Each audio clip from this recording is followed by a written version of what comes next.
Hello guys, welcome to this video. In this video, I'll be sharing three suggestions or three tips for young aspiring researchers who want to do research, pursue a career in academia or research, like me. Of course, I'm not an experienced researcher, but I have been doing research unofficially and some of them officially for the last 4 to 5 years. And all these three tips which I'm sharing, I think you will find this useful in general, not just for physics researchers.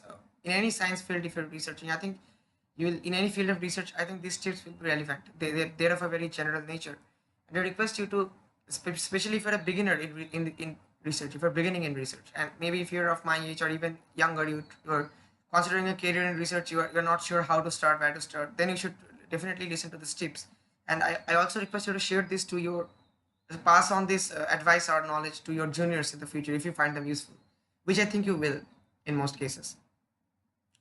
And of course, I have made some of these precise mistakes and I've learned from them, because these tips I'm not, I've not heard about these tips from some YouTube video or read about them on some online article or blog, whatever. I'm saying this from my experience for the last few years. There are a lot of lessons to share, but these three are the most general nature, which I think you will find useful. So let's get started without wasting any more time. And see, I started researching when I was in my class ninth standard. So people around me said that it's a very young age. You should focus on your school studies and all, and then your class 10th boards and everything. But I think if you are really passionate about research, whatever field, that itself is enough to conclude that you want to uncover some truth, some knowledge, some new knowledge which we did not know previously. Of course, if I say that all researchers come to research because they want to understand the ultimate secret of the universe, that would be an overstatement. That would be definitely be an exaggeration. But yeah, all researchers want to find something new, and if and to give yourself the best shot at that, I think you should start as early as possible. And even class 9, I wish I started even before class 9, my ninth standard. That does not mean I would start reading about quantum field theory or string theory or whatever from my seventh standard. Of course, that is not what I mean by getting started. But you should try to develop this research mindset as early as possible. It's maybe even in class 6th, class 7th. You don't need to wait till ninth standard or even ninth standard for that. Because by research mindset, what I mean is that you just need to uh, you just need to get out or grow out of this feeling that my school grades are all that matters and I can get all the answers in the textbook or from my teachers. Because that's high school. That's not how research is done. And the sooner you realize this, the sooner you get used to it, the better. So yeah, I have always been more interested in the theoretical parts, in theoretical physics or in theoretical kind of research. So yeah, in class 7th you could I mean you should question whatever your learnings, at least in science. In class 7 you have a lot of other subjects other than science, at least in my country, in my education system. But yeah, you should always question whatever you're learning and try to learn more about it at your level, of course, because nowadays we have this internet and everything, AI and all. And at least that you can do. I'm not saying you start reading about the advanced topics from class 7th or class 6, whatever. And you should always the important thing is that the first point, the three tips I'll be sharing, the first tip is that you should that's what I'm getting at, is that even in my case, you see, when I started in class 9, initially I did not have any supervisor, any guide, and I was just doing it on my own, unofficially. And I was just, mostly my initial days, my researches were of a theoretical kind. In the sense, uh, I thought, what if I try to do this I try to do this kind of mathematics. I try to derive some, if I try to figure out if there is some pattern, if there is some relation between these parameters and that. Of course, basic level mathematics. I'm not sharing the details right now. That's not the point of this video anyway. But basic level means at class 9th it was pretty advanced level, but right now I feel it was basic level. Like, right now I'm UG2. I'm an undergraduate second year, physics undergraduate second year. So but at least that I did. I tried to play around with a lot of mathematical equations and all.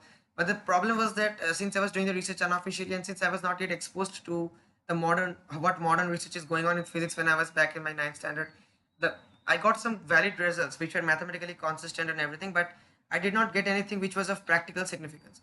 Some of the papers were published, but most of them were not. When you see my profile, a lot of people I meet, they tell me you already have a few publications in peer-reviewed journals at your age. It's a good thing. And but the thing is that they don't realize it's not only the good thing, only the right part, only the uh, I mean, only the good part is publicized, but all those papers which were not accepted, which were rejected by all the journals, which I had to discard, all those papers are publicized. You don't even know how many papers I have. Maybe I have 7 to 8 publications, and you don't know about the other 17 or 15 or 16 or 17 publications, articles which I tried to write, which I put a lot of effort in, but which had to be discarded. So it's not simple, it's not as good as it looks on the outside, and that is what you have to accept. So whenever you're seeing the profile of an experienced researcher, you're thinking that he or she has done a lot of good work. I should also do it. Maybe it will be simple. I was a good student in high school, so this should not be that difficult to me. Let me just get started. So what I've noticed is that many high school students who want to do into research, initially they have this kind of mindset that we have been doing well in high school exams, even competitive exams at a high school level. So I'll do well in research. What's the big deal? But it's totally different, because in high school you were just taught some things and you just do a lot of practice, maybe some advanced problems, but still you'll get all the answers in some textbooks or on the internet. But in research, even your guide, even your professor doesn't know the answer. Nobody knows the answer. That's why you were researching it, right? Otherwise you'd just be learning it, not researching it. People have searched before you, they have not found anything. That is why you are searching it once more. That is why it's called research.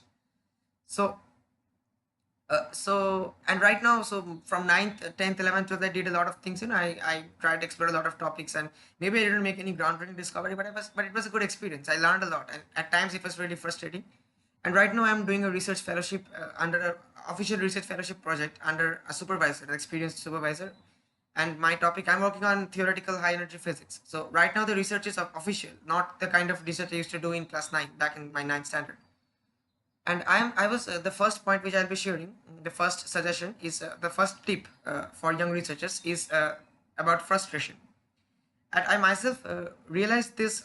I maybe realized this at a basic level, at a superficial level, long back when I was in, say, 10th or 11th standard. But I got a deep realization of this few days back, few weeks back. I mean, 1 or 2 weeks back, uh, when I was uh, when I was doing my research as part of this fellowship project. So I'm studying modular symmetries and modular groups. It's a part of Modular group is a kind of group. It's advanced group theory. I mean, group theory is a part of mathematics, and but modular group is not any simple group. So undergraduate level mathematical knowledge of group theory is not enough. To understand modular groups, you have to understand a lot of some more advanced topics: group actions, cosets, projective geometry, then congruence groups and subgroups and all these things.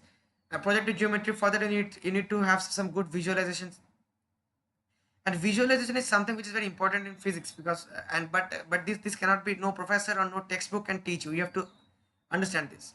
You have to visualize it. Mathematically you can define a transformation. It's very simple, just a simple equation.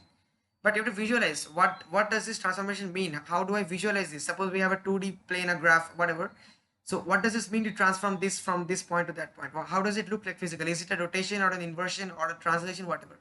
And of course, translation, rotation, these are the simplest kind of transformations. But in actual research, modern theoretical high energy physics research, or just theoretical physics research, we deal with more advanced kind of transformations. Even modular transformations, they're not as simple as that. They're a combination of these simple transformations, but they're a bit more complex, very difficult to understand. So modular symmetry is a very advanced topic for someone who is in a second year undergraduate. And but I so and it's not, I won't say it's difficult to understand, but the thing is that the problem is that there are very few resources available on the internet. There are a lot of resources available on modular groups, modular symmetries, but they're mostly at advanced level research paper. They don't introduce you to the topic of modular groups. They just uh, application of modular group on some specific particular research problem. That's not of your interest if you're trying to learn modular group at a beginner level. So for that purpose, I couldn't find any good lecture notes or any good material online. There are some, but again, the knowledge, the tone of those PDFs, of those materials, the tone in which the things have been explained, that's a bit technical, and that's not simple. I mean, you will find it very difficult to understand easily. You have to put in a lot of effort, and that is why I felt really frustrated initially, in initial days. Like, I thought, okay, so I will understand, I will have a good understanding of modular groups within the next week, but uh, and I didn't waste any time. I was just I was all the time I was on my laptop, and I was just searching and resources and reading it, reading stuff and all, trying out some things on my pen and paper, or even trying out some Python code, some transformations. And but there are some points which I did not understand, which was very difficult to understand. I did a lot of study on the internet. I posted some questions in mathematics stack exchange and all these forums. got some answers, got some rude answers, some polite answers, and in some questions no answers, some cases no answers at all, whatever. So at times it really felt frustrating, but in the end I myself was able to figure out with some help from my guide and from others, but mostly I was able to do it myself. I was able to figure out the answer to the question. It was actually, it's not unknown, but the thing is that it was not clearly mentioned in the Wikipedia page, or in any of the resources which I consulted. I consulted almost all the good resources available on the internet. I did a lot of googling, Google search and everything.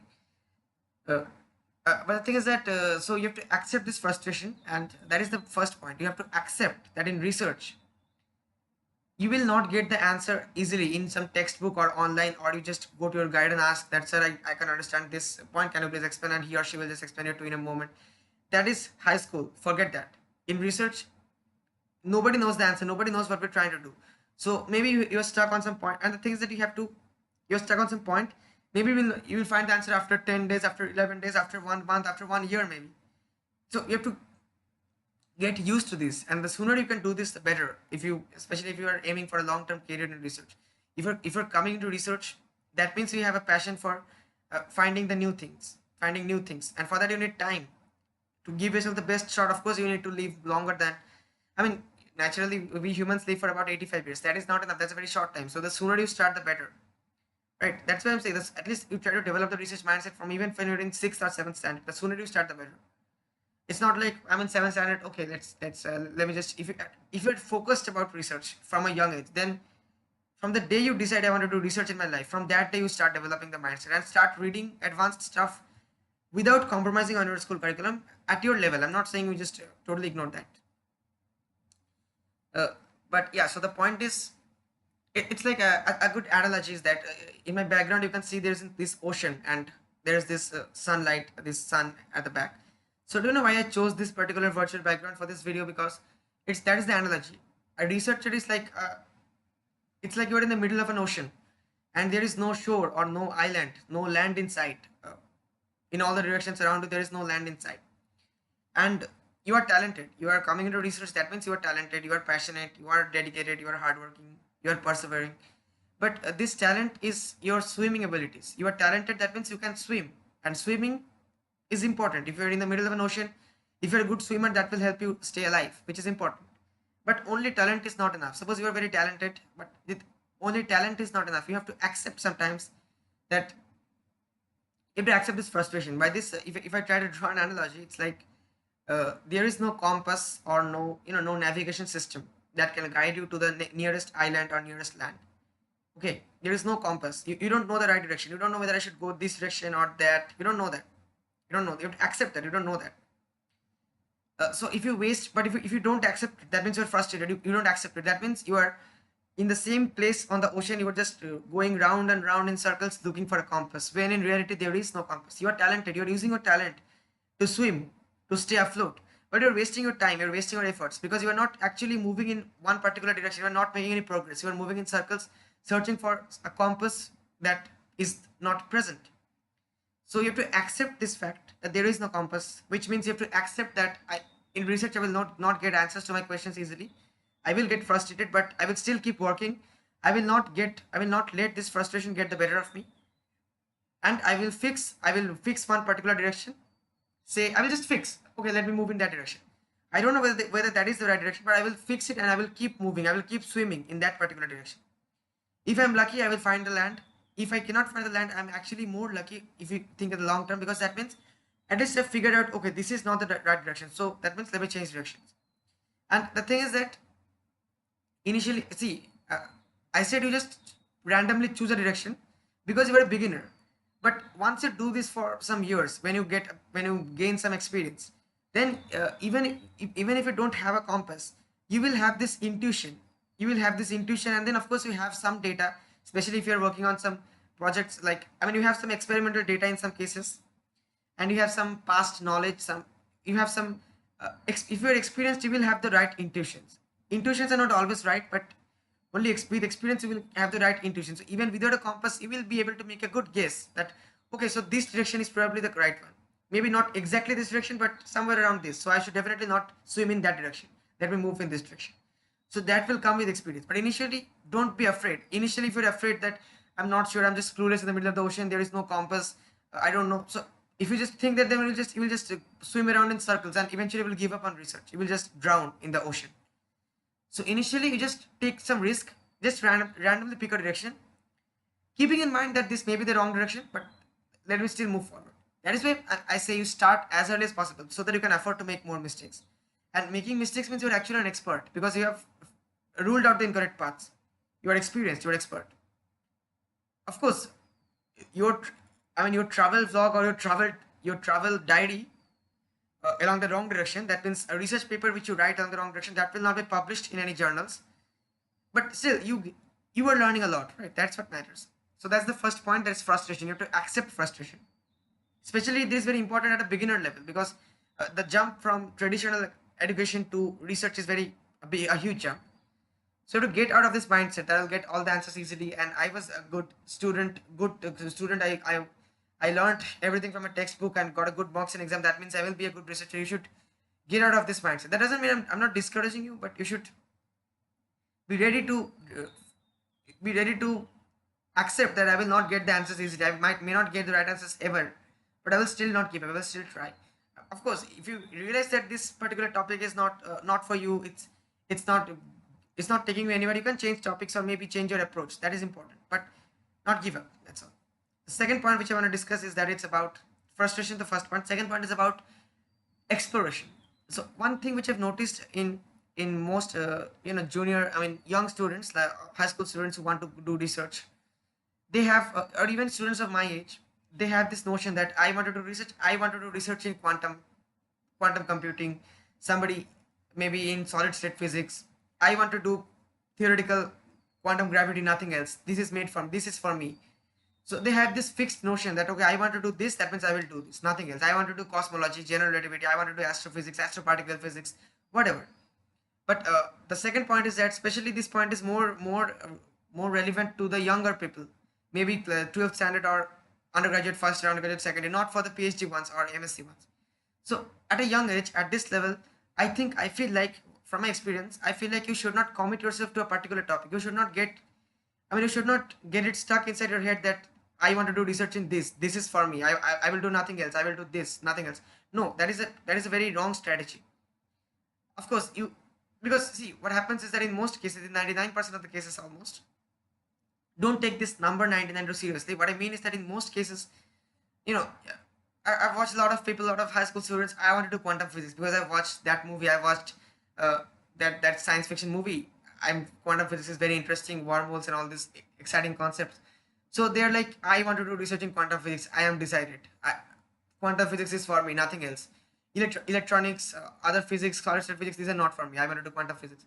But if you if you form an opinion on quantum physics just from watching a popular science fiction movie, or just by reading popular science books or watching popular documentaries, then that means you don't even have a clear idea of what quantum physics is all about.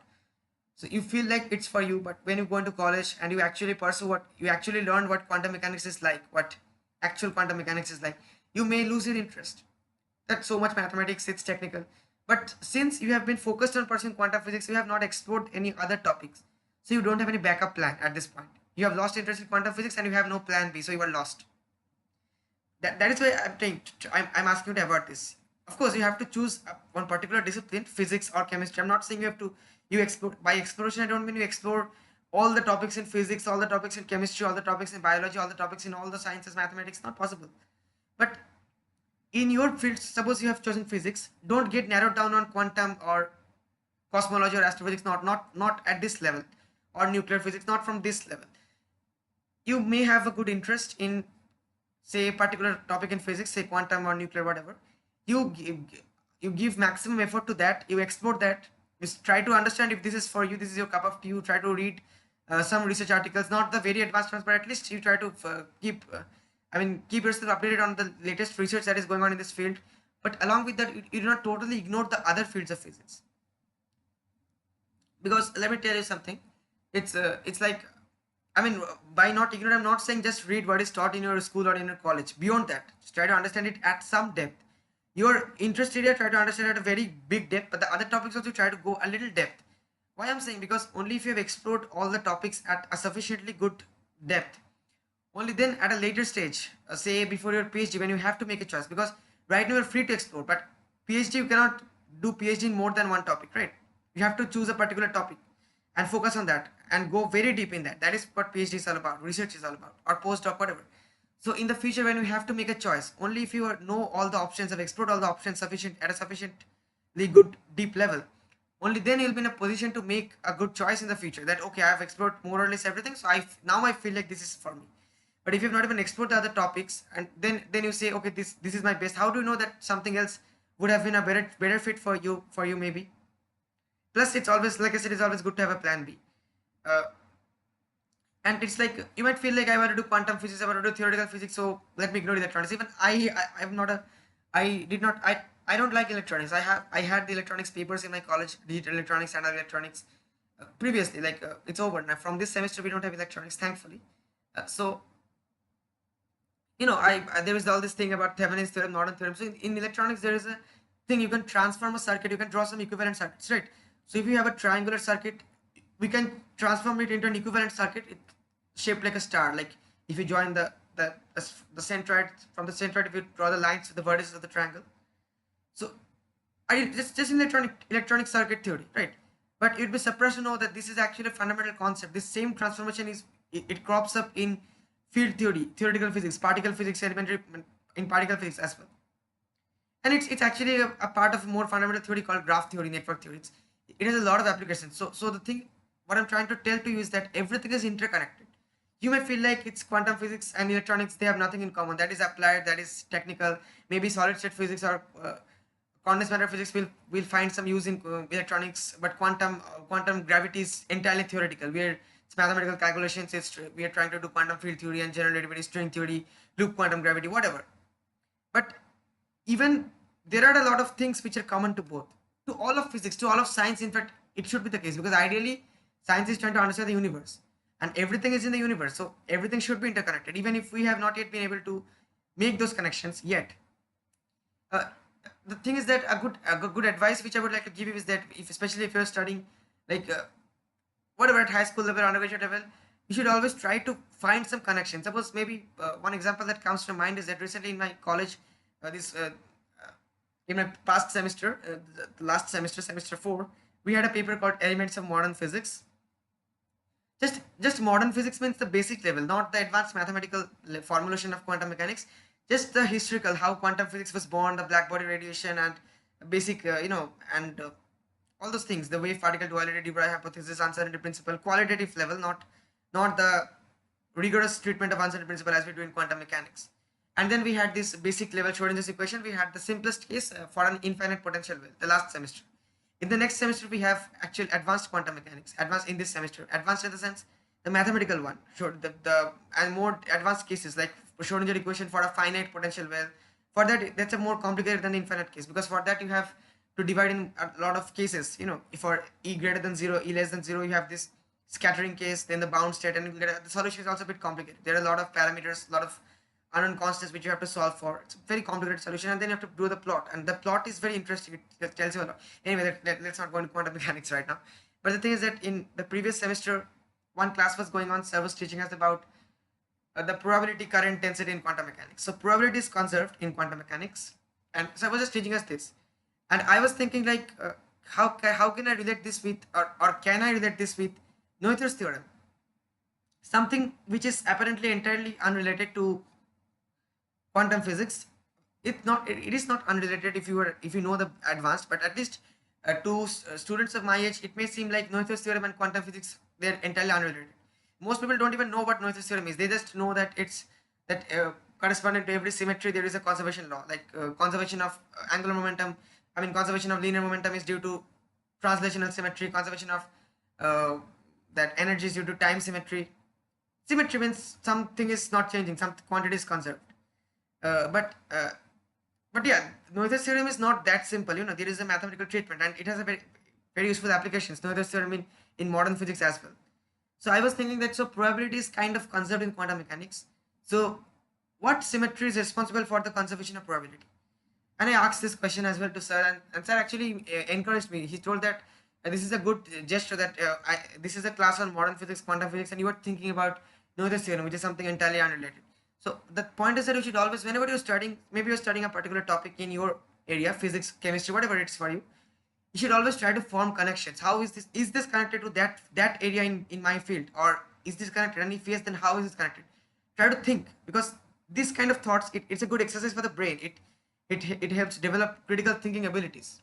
Maybe this will not help you get a good CGPA in college. That is also important. Don't neglect your CGPAs, but this is very important. And yeah, explore, because everything is interconnected. See, knowledge, extra knowledge never hurts. You don't know. Suppose you want to do quantum, but you do some reading on electronics. You never know that knowledge, or that kind of that mindset might help you in the future in your quantum research as well, and be possible. Everything is interconnected. So number one, frustration. Number two, exploration. I mean, when you're starting research at a young age, don't confine yourself, don't commit yourself to a particular topic just because you don't yet know what that topic actually is all about. You don't have a good idea. You just formed that idea. You just developed a liking for the topic, just on the basis of maybe watching some movies or some whatever. So don't. I mean, keep your options open. Explore everything, so that in the future you can actually figure out what is right for you, right? So it happened actually in my high school. One of my juniors, one of my students in high school, at that time there was a movie called Avengers Endgame, something like that. Endgame, most probably. I didn't watch the movie. I mean, I watched parts of it actually, and there was some, I don't know exactly, because I've not watched the movie entirely, so I shouldn't make any statements. But if I'm not much mistaken, there were some depictions of time travel and quantum physics in the movie. So, and that movie was a huge hit among high school kids, and even my friends were mad about it. I was not an Avengers fan. I was at that time I was more of a Harry Potter fan, and right now I like the Dark Knight trilogy movies, the Batman movies of Christopher Nolan, especially because of the Joker character. That's a topic for another video anyway. So this boy, he was like, I watched Endgame. It's a very good movie. So you also want to do physics? I am very interested in quantum physics. I want to do quantum physics, and he was like really passionate. But and I didn't discourage him. I told him, but he told that. So what is quantum, like? What do I do if I want to do quantum physics? I told that first of all you have to forget about engineering and medical. You have to pursue an undergraduate course in physics from India, whatever, from India, whatever you get the chance. But then he told me that, can you tell me what I was at a class 10th, in class 10 at that time, but I still did some advanced reading in quantum physics. I mean, I could do some basic Schrodinger equation calculation and all. So he told me that he actually saw me doing those calculations one day in the bus. We had a school bus which took me from my home to the school. So I was just doing, and he just told me, what are you doing? I told him, this is quantum physics. He was like, what? This is quantum physics? All these strange symbols and equations and all. I told, yes. So why are you so surprised? He told, no, after watching the movie, I had this impression that quantum physics means you'll be working some high-tech lab, you'll be developing time machines and all, and you'll be like kind of exciting. I told that is a movie, but in real life, even if you go into experimental quantum physics, even then you have to go through all this phase. You have to understand the mathematics. You have to understand all of this. So it's not that simple. So that's what I'm saying. You don't take the decision that this is for me just by reading popular science books or watching movies or whatever. If you have sufficiently advanced, if you have explored a topic at a sufficiently advanced level, only then you'll be able to understand that this topic is right for me or not. But if you try to do that for a fixed topic, then it's a I mean, it's a very mentally draining exercise. So maybe if you find that this is not for me, then you will lose interest in physics altogether.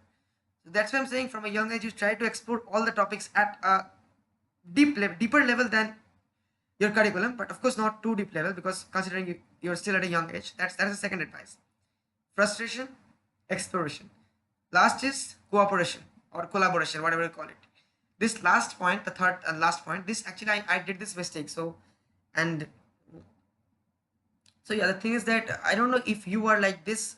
Most of you, I don't know, but if you are like this, then this point is especially for you, because I was like this, because I was an introvert. I am even now I am an introvert, and the thing is that I always from when I started in class 9th, I always had this kind of I didn't I tried to do my research. I was like, okay, I have my room, I have my laptop, my PC, the internet, I have this pen and paper. Let me just do the research alone. If I am stuck on some point, I have the internet, or I have some good email correspondence as well, so I can email professors and all. I'll do that. I'll just do my research alone. I was, whenever I talk to my school teachers or even some professors whom I met,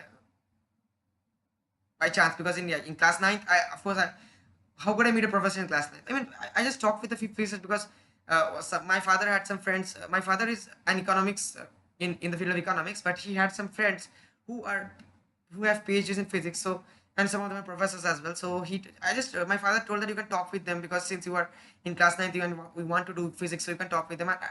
I reluctantly agreed, but I feel very awkward, whenever meeting people, unknown people in person, and talking with them, it felt very awkward. Maybe because of my introvert nature. Email is fine. I can email. I'm not interacting in person, right? Or even in meeting, I'm not talking real time. I have a lot of time to draft the email, and then he's replying. It's an email correspondence. I was comfortable with emails. Basically, you see, for this, just a second. Yeah. So sorry about that. So even when I was, for my research fellowship, I was out of station and all, in that institute, and I have been to a lot of institutes as well, for paper presentations, and just for visiting also. What I feel was that right now, what I feel even now, I am via more comfortable email than meeting people in person. But right now I don't feel that awkward. I can, if required. I don't. Of course, I don't. I'm not the kind uh, to be the first to start a conversation with an unknown person. But if required, I can talk to my colleagues, my supervisor, my professors, or researchers in my field in person. I'm comfortable with that, because you have to be. And the thing is that, if you have this notion, it may be possible in some movies and all, but in reality, if you have this notion that I'll be working alone, and I will make some groundbreaking discovery, it's incorrect, because in research you need to collaborate. This is very important, actually. The more you collaborate, the better. I'm not saying you just randomly meet people in your field and just tell them everything about your research. No, but you try to talk to people who are working on the same or at least similar topic as you. Try to talk to them. Try to size them up, and if you feel that they are interested, or they are the trustworthy, you can share some details, not all, some details about your research. Because sometimes you see what happens, if you are working doing the research alone, you have this particular approach which you're following. You are fixed on that approach. You cannot get out of that approach. Getting my point? And yeah, you can talk with a lot of good researchers via email, virtually, or via chat, whatever. But via email, it's not possible for him. See, email means you're emailing him. Uh, you're stuck at this point, so you're emailing him that, okay, I am stuck at this point. Can you please share some papers, some resources, or some advice on what to do? So he or she will only share the technical advice.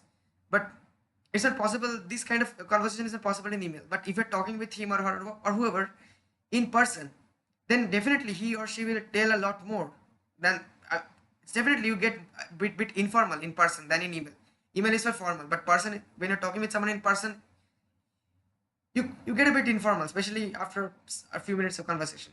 So he or she might give you a glimpse into their, I mean, they might give you a glimpse into their thought process.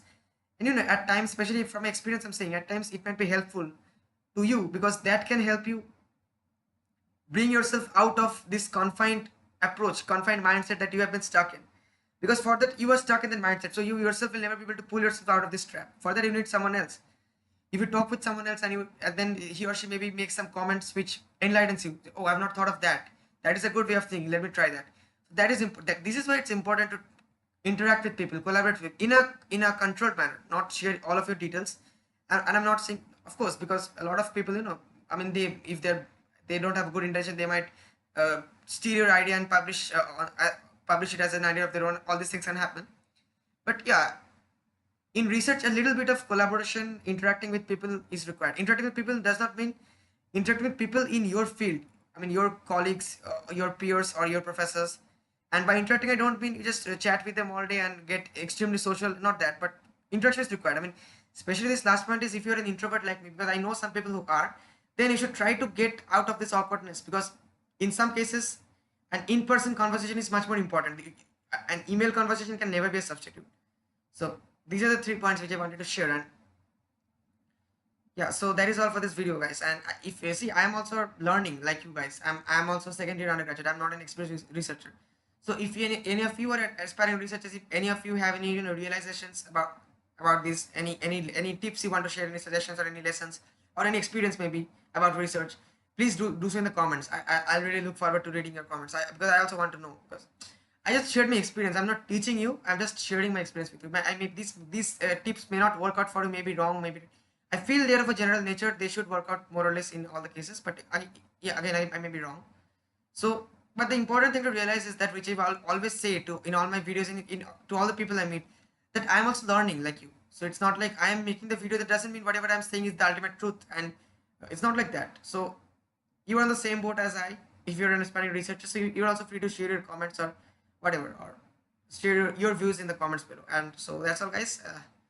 Thank you for watching this video. And if you want to pursue research, see, I don't know you personally, so I can't make any statement about whether it's a good choice or a bad choice. But all I can say is that if you're really passionate about research, and if you're ready to work hard and maybe follow these three tips and some more and learn from your mistakes, learn from your experience, then I think you won't regret this. So all the best.